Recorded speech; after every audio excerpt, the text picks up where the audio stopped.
출애굽기 34장 8절 9절 말씀입니다.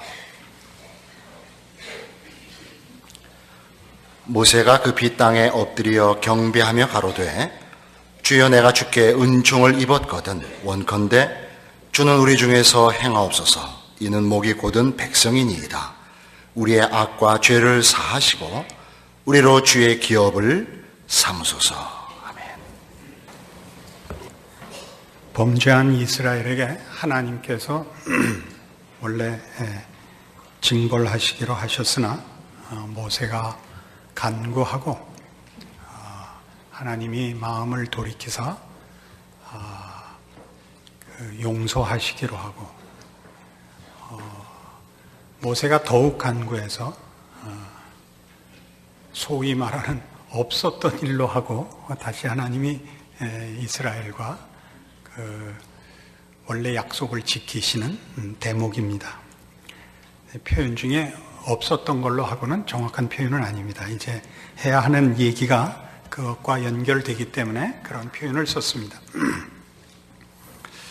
우리가 이런 사건을 보면서 성경을 읽을 때 제일 많이 궁금해하는 것이 그래도 경인데, 그렇죠? 성경 안에 경인데 왜 이런 얘기들이 있을까? 실패한 얘기, 못난 얘기가 그렇게 많이 나오고 특히 선민이라는 이스라엘은 왜 이 꼴일까 하는 생각을 누구나 하게 됩니다.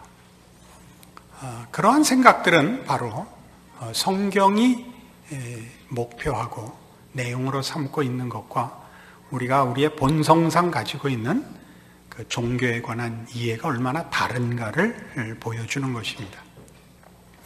성경이 하려는 가장 중요한 얘기는 하나님이 누구신가 하는 것과 함께 인간이 누구냐 하는 얘기를 하고 있습니다. 그러니까 성경이 말하는 하나님의 복주심, 구원하심이라는 것은 언제나 인간의 자격과 조건에 대한 보상이 아니고 하나님의 은혜로우심과 자비하심에 근거한다라는 얘기를 누누이 강조합니다. 그러기 위해서 가장 필요한 게 뭐냐면 인간의 현실이 어떠냐, 인간의 정체와 본질이 어떠냐 하는 것이야말로 성경이 가장 중요하게 다루는 주제들입니다.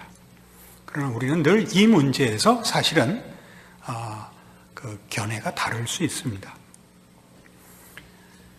신앙생활이라는 것은 결과적으로 은혜를 입는 것인데 이 은혜를 입는 것은 우리의 처지로부터, 즉 심판 외에 다른 길이 없는 우리의 형편으로부터 하나님의 은혜로 구원함을 얻는 것입니다.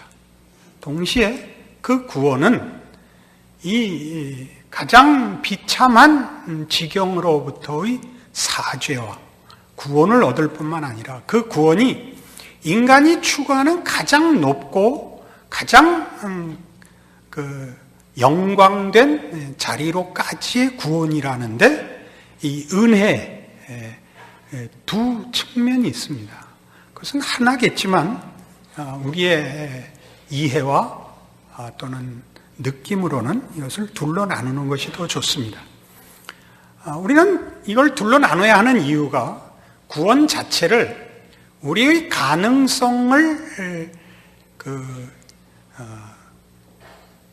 위로하고 분발시키는 것으로 종교를, 특히 기독교를 오해하는 문제와 구원을 얻은 이후에는 그 전에 구원은 은혜에 의한 것일지라도 구원을 받은 다음에는 그 은혜에 보답하는 다시 새로운 분발로 가는 두 가지를 다 부정한다는 측면에서 이것을 둘러 제가 나누는 것입니다. 우리의 구원은 그 심판으로부터의 용서도 은혜고 하나님의 자녀로 구원함을 받은 이후에 그 구원받은 자의 인생을 사는 것도 은혜입니다. 그리고 그 문제를 다 포함하여 이 구원이 그런 두 국면을 다 포함하고 있기 때문에 복음이라고 하는 것입니다. 복된 소식입니다. 그 그 문제를 이 부정적인 측면에 대해서 오늘 확인하고 긍정적인 측면에 대해서 그러니까 구원 이후에 다시 은혜가 우리를 복된 소식이라고 말하는 그 말대로 어떻게 신자들의 삶을 승리로 이끄는가 하는 문제를 다음 시간에 말씀드리겠습니다.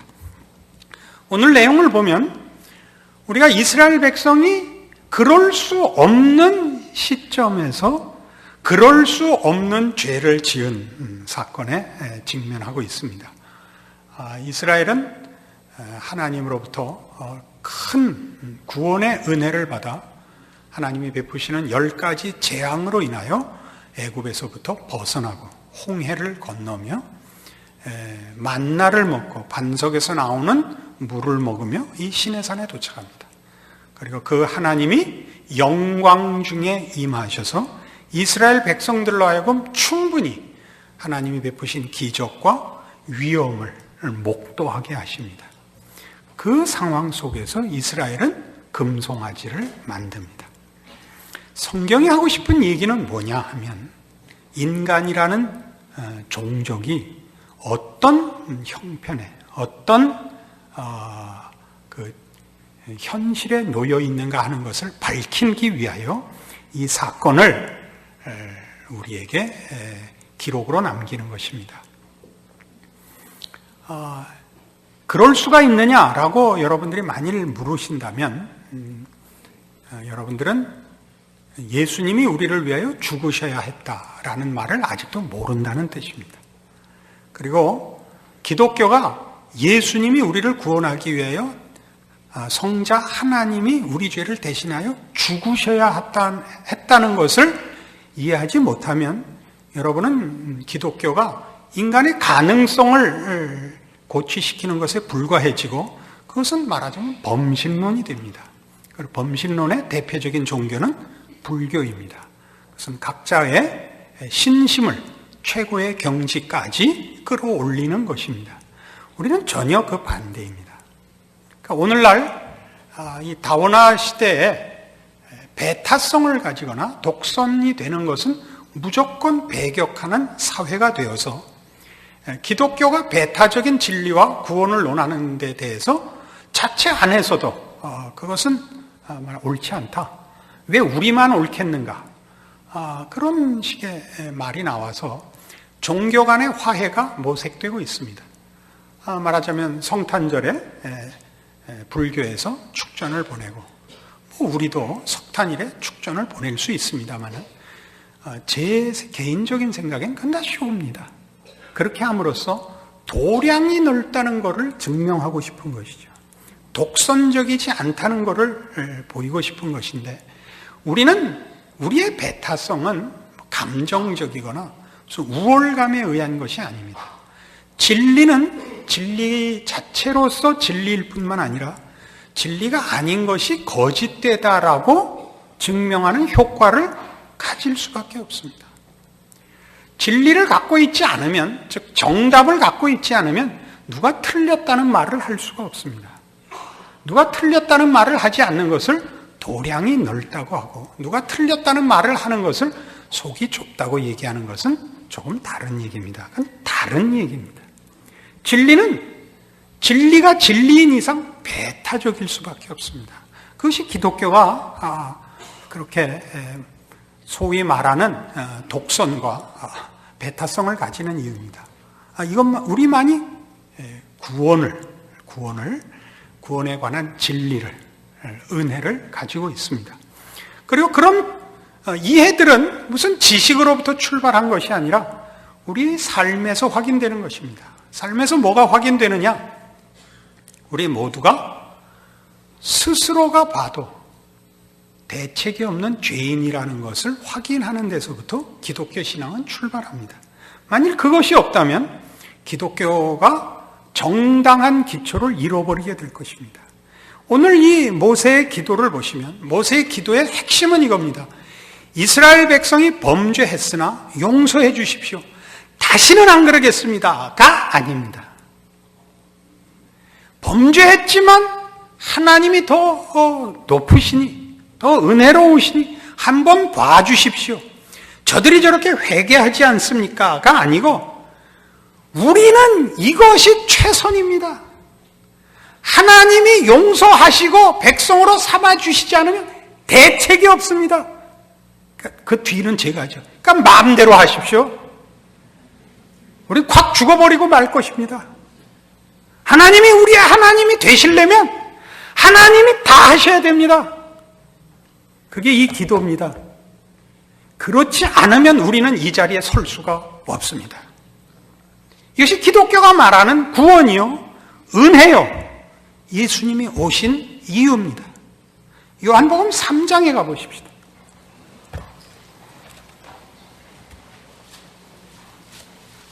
여러분 잘 아시는 기독교 복음의 가장 핵심되는 요절이라 할 수 있는 요한복음 3장 16절입니다.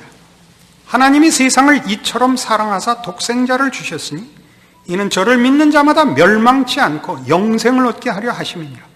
이렇게 읽으면요, 이게 기독교 복음을 제일 잘 표현한 것임에도 불구하고 우리의 습관상 믿는 자라는 것이 조건으로 자꾸 걸립니다. 그렇지 않습니까?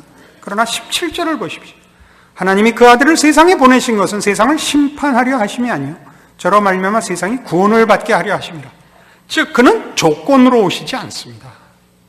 예수님은 조건으로 오시는 것이 아니라 구원을 이루려 오십니다.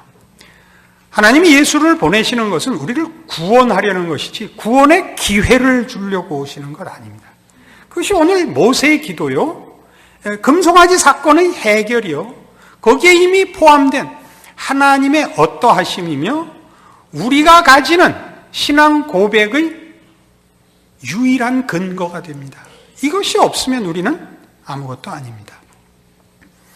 로마서 5장에 가면 바로 이런 기독교 신앙의 이 독특성, 이 중요한 본질 때문에 사도 바울은 이런 설명을 로마서 5장에서 합니다. 20절 봅니다. 246페이지 신약 성경입니다. 율법이 가입한 것은 범죄를 더하게 하려 함이라. 그러나 죄가 더한 것에 은혜가 더욱 넘쳤나니 이는 죄가 사망 안에서 왕노릇한 것 같이 은혜도 또한 의로 말미암아 왕노릇하여 우리 주 예수 그리스도로 말미암아 영생에 이르게 하려 함이니라. 율법은 왜 줬냐? 지키라고 준 것이 아닙니다. 지키지 못하는 우리로 하여금 우리의 형편이 어떤지를 확인케 하는 눈금으로 주어졌습니다. 우리의 이해를 위해서 예를 들자면 차선 같은 겁니다. 차선이 없으면 내가 운전을 똑바로 하는지 삐뚤어 하는지 비틀거리는지 아마 몰랐을 것입니다. 율법이 옴으로써 우리는 율법을 지킬 수 없음. 율법이 어려워서가 아니라 우리가 우리 안에 선한 소원도 진심도 능력도 없는 것을 발견하게 됩니다. 저는 별로 기회가 없지만 그래도 몇 번 본 기억이 있는데 술 먹고 취한 사람이 취했다 그러는 걸 본 적이 없습니다. 멀쩡하다고 우깁니다. 그래서 그 음주운전을 체크할 때 경찰이 어떻게 하죠? 손을 긋고 걸어와 보라 그러죠. 본인은 똑바로 걷는데 옆에서 보면 알리가 춤을 추듯이 이렇게 비틀거리고 옵니다. 본인은 그래도 우기죠. 왜냐하면 자기가 걷는 대로 손이 따라오니까 끝까지 직선이었다고 우길 것이지만 누구나 압니다. 저 사람 취했다는 사실을. 율법이 없었다면 우리는 지금도 우기고 있었을 것입니다. 그러나 사실은 율법이 없다 할지라도 진실하게 자신을 성찰하는 모든 생각 있는 사람들은 인간이라는 것이 어떤 악인이 있는 것이 아니라 모두가 다 동일한 비참하고 그리고 대책이 없는 존재라는 것을 압니다. 우리는 사회적으로 무리를 일으키는 어떤 사건들을 대할 때마다 큰 사기를 쳤다든가 큰 가혹한 무슨 범죄를 저질렀다든가 하는 일들을 볼 때마다 누구나 이런 글을 쓰고 또 그런 반응을 합니다. 신문지상에 늘 나는 표현이죠. 어떻게 인간의 탈을 쓰고 그럴 수 있단 말인가? 저희만이 답을 갖고 있죠. 인간이기 때문에 그렇습니다. 왜냐하면 똑같은 짐승인데 우리가 지능이 더 높기 때문입니다. 그러니까 다른 짐승들은 그 지능이 얕아서 그 하는 범죄 행위가 단순하지만 우리는 훨씬 복잡하고 야비하고 교활합니다. 그래서 우리의 구원은 우리가 남보다 나아서가 아니며 하나님이 우리를 불쌍히 여기서 구원하러 오신 덕에 구원을 받은 것입니다. 만일 이 일에 아멘이 안 되면 여러분은 정말 불교로 개종하셔야 됩니다. 더 이상 기독교라고 얘기하지 마십시오. 물론 오늘은 여러분이 그 신앙생활을 하는 후반부 얘기를 하는 날은 아닙니다. 우리의 구원의 근거, 구원이 필요한 우리의 현실에 대한 얘기입니다. 그래서 우리 다 여기 이 조건, 이 유일한 조건, 우리에게 희망이 없다는 조건으로 구원을 받은 것입니다. 그래서 우리는 늘 감사요, 늘 은혜입니다. 이것이 기독교의 근거입니다. 유일한 근거입니다. 이것 없이는 아무것도 없습니다. 그래서 이 문제는 로마서 5장 1절로 가시면 1절에서 8절까지 이런 식으로 구원을 설명하는 것을 다시 확인하게 됩니다. 그러므로 우리가 믿음으로 의롭다 하심을 얻었은즉 우리 주 예수 그리스도로 말미암아 하나님으로 더불어 화평을 누리자. 또한 그로 말미암아 우리가 믿음으로 서 있는 이 은혜에 들어감을 얻었으며 하나님의 영광을 바라고 즐거워하느니라. 다만 이뿐 아니라 우리가 환난 중에도 즐거워하나니 이는 환난은 인내를, 인내는 연단을, 연단은 소망을 이루는 줄 알미로다. 소망이 부끄럽게 아니하면 우리에게 주신 성령으로 말미암아 하나님의 사랑이 우리 마음에 부은 바 됨이니 우리가 아직 연약할 때 기약대로 그리스도께서 경건치 않은 자를 위하여 죽으셨도다. 의인을 위하여 죽는 자가 쉽지 않고 선인을 위하여 용감히 죽는 자가 혹 있거니와 우리가 아직 죄인 되었을 때 그리스도께서 우리를 위하여 죽으심으로 하나님께서 우리에게 대한 자기의 사랑을 확증하셨느니라. 자, 5장 지금 1절에서 8절까지 무슨 얘기냐면 우리 이제 구원을 얻었다. 그러니까 이제 우리가 남은 것은, 우리에게 남은 것은 이 구원의 영광된 완성을 기다리는 일밖에 남은 것이 없다. 그러니까 예수 안에서 이 영광을 바라고 즐겁자, 기쁘자, 감사하자 그럽니다. 그러니까 우리 마음에 무슨 생각이 드냐 하면 우리가 물론 구원을 얻을 때 우리의 못난 것을 확인하고 하나님의 값없는 은혜로 구원을 얻은 것 감사하지만 현실적인 문제는 구원을 얻은 이후에도 우리가 신자답지 못하다는 사실입니다. 이 문제는 어떻게 하는가? 성경의 답은 우리가 조건이 없고 가장 벌받아 마땅한 자리에서 은혜로 구원을 얻은 것처럼 우리에게 주어진 그 은혜가 그 구원을 시작할 뿐만 아니라 완성시키실 것이다 라고 얘기하는 겁니다. 그 은혜의 힘은 뭐냐? 사랑이라고 얘기하는 거예요. 사랑. 이것은 사랑의 힘이다. 사랑이라는 게 여기서 왜 등장하느냐 하면 그것은 법적인 조건을 요구하지 않는다. 기계적인 조건을 요구하지 않는다. 그것을 원하는 자의 열심과 성의에 달린 것이다. 그래서 사랑을 논하는 겁니다.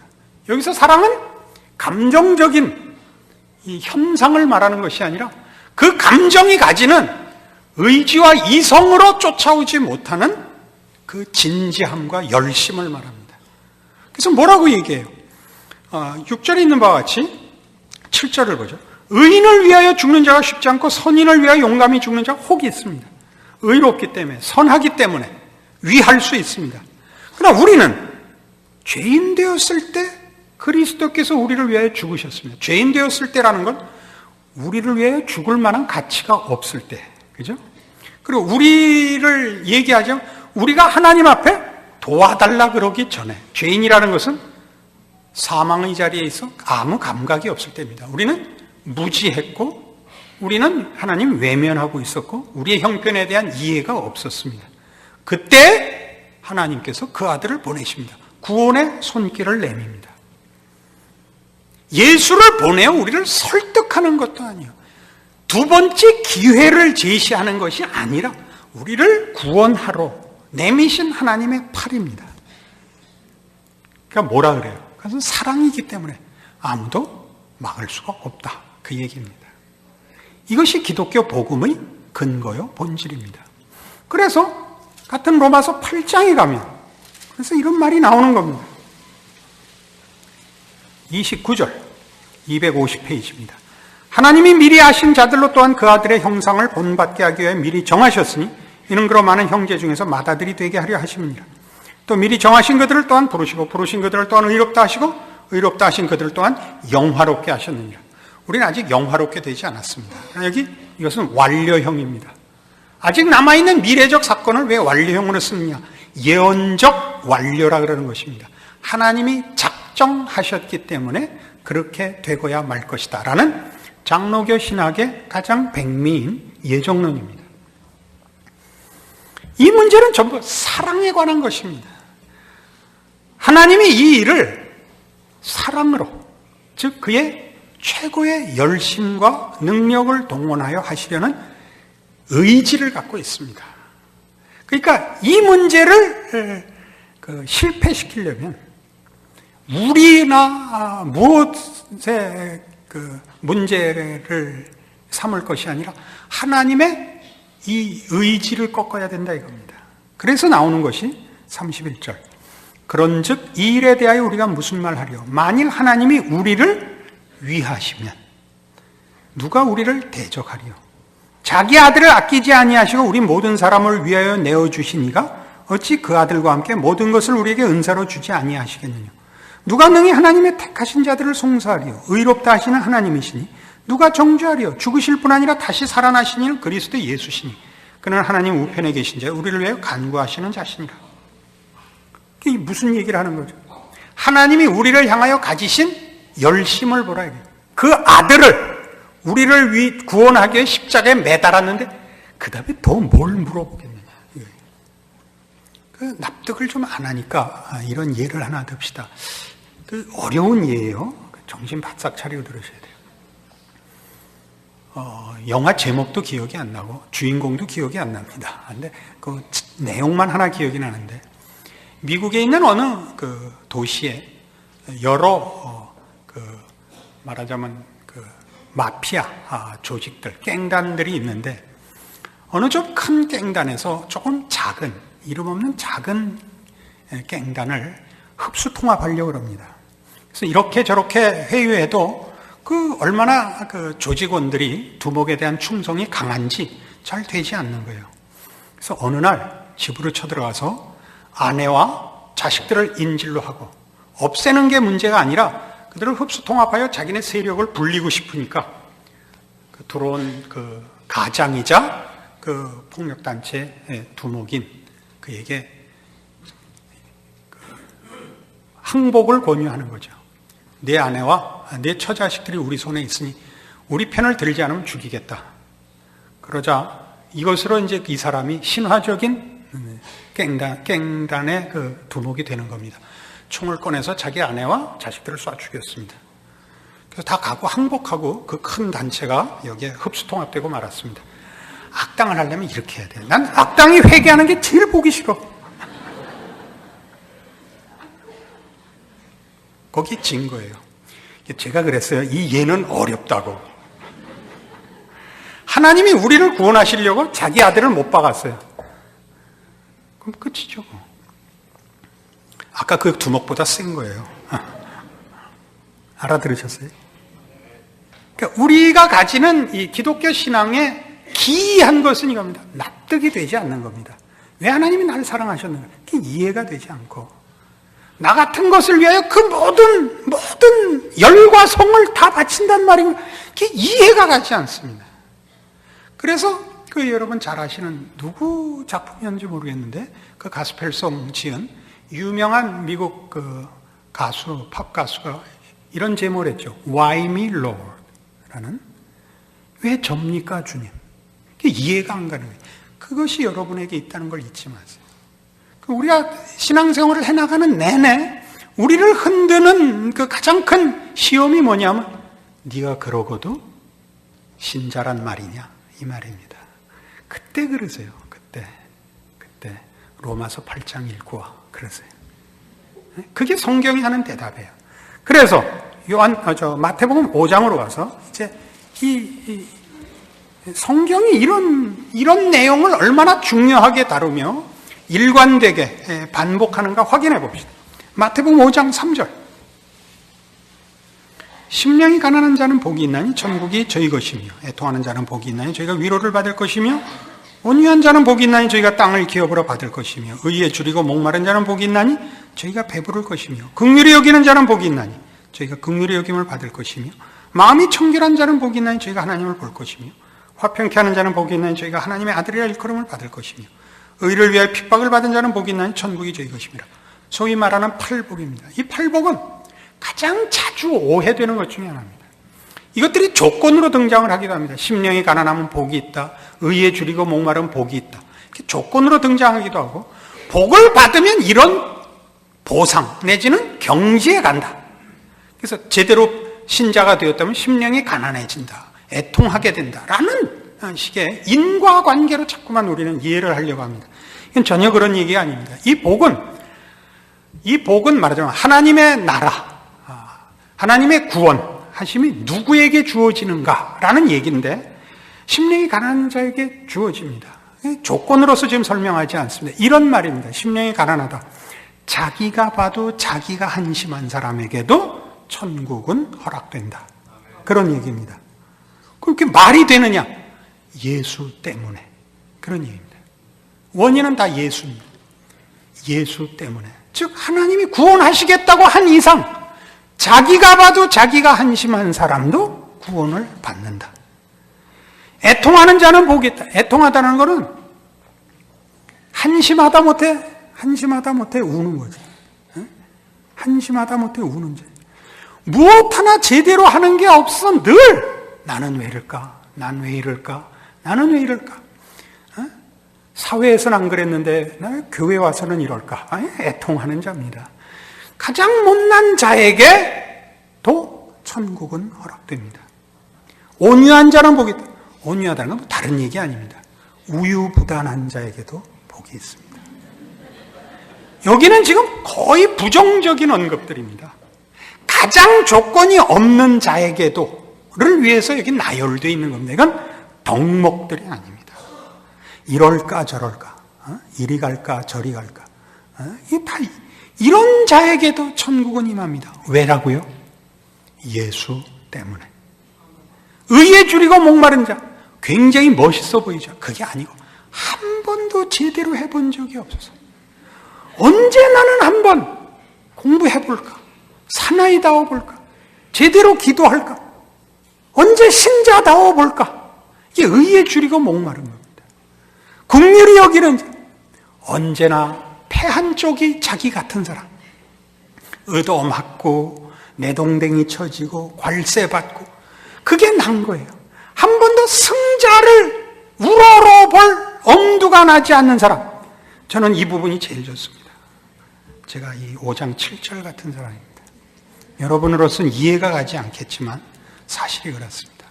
저는 우유부단하고 미적지근하며 지혜가 없고 그러나 괜찮은 사람입니다.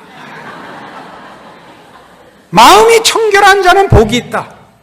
단순하다 이거예요. 앞뒤가 꽉 막혔다.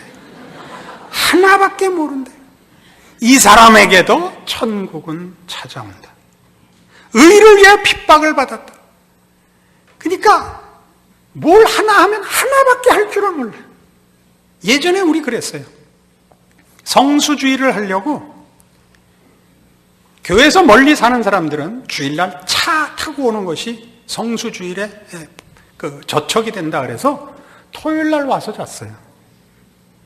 그리고 주일 다 지키고 그날 또 돌아갈 수 없으니까 교회에서 철야하고 월요일 새벽 4시에 통금 해제된 다음에 그 다음에 집에 가서 출근을 했어요. 그러니까 회사 가서 잘 수밖에 없죠. 핍박을 받죠. 의를 위하여 핍박을 받죠. 괜찮은 사람이라고 생각하세요? 안 괜찮은 사람입니다. 그죠? 앞뒤가 맥혀가지고 그렇게밖에는 할 줄 모르는 사람에게도 천국은 찾아옵니다. 누구 때문에요? 예수 때문에. 이것이 우리가 여기에 모여있는 이유고, 성경의 그 많은 내용들이 제시되며 이스라엘의 역사를 통해 전 인류의 경험과 실존을 담아내고 있는 것입니다. 우리가 고백하는 이 신앙 고백의 위대함이 무엇인가? 그것이 왜 복음인가를 확인하는 오늘의 이 말씀 되셔서 여러분의 삶을 뒤흔드는 것이 밖에 있거나 나에게 있거나 하지 마십시오. 오직 주를 인하여 변치 않으시는 하나님의 신실하심과 은혜와 사랑에 근거하여 우리가 서 있음을 늘 확인하십시오. 못날 수 있습니다. 실패할 수 있습니다. 그건 이제 다음 시간에 따져봅시다. 기도하시겠습니다. 하나님 아버지 은혜를 감사합니다. 하나님이 우리를 사랑하시고 아버지 되셨으니 우리는 두려울 것이 없고 고민할 것이 없습니다. 우리의 삶의 현실에서 우리의 나약함을 확인할 때마다 주 안에서 하나님 앞에 나아가게 하시고 우리를 묶으신 예수 그리스도를 힘입어 믿음으로 승리하는 우리들 되게 하사 우리의 믿음과 간구보다 더 큰 하나님의 사랑에 의지한 자랑스러운 신자의 인생을 살게 하여 주시옵소서. 예수님 이름으로 기도합니다.